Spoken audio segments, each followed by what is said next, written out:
জীবনে আপনার যদি কিছু লক্ষ্য থাকে, কাউকে আপনি বলতে যাবেন না।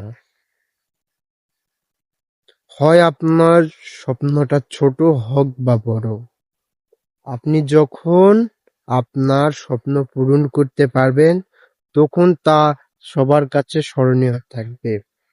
যখন আপনি ব্যর্থ হবেন, তখন আপনাকে নিয়ে তাচ্ছিল্যপনা করতে কেউ পিছু পাবে না।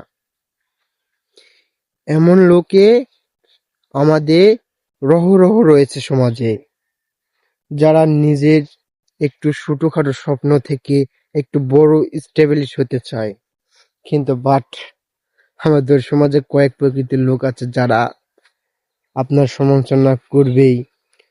ওই সমালোচনা না করলে তাদের পেটের ভাত হজম হবে না। এর কথা ওকে লাগানো, ওর কথা একে লাগানো, এগুলোই আমাদের সমাজের কাজ। তাই এসব লোক থেকে একটু দূরে থাকবেন। যত সম্ভব তাদের কাছ থেকে একা থাকবেন এবং নিজের কনফিডেন্স অনুযায়ী সিদ্ধান্ত গ্রহণ করবেন। তাহলে ইনশাল্লাহ আপনি কিছু করতে পারবেন।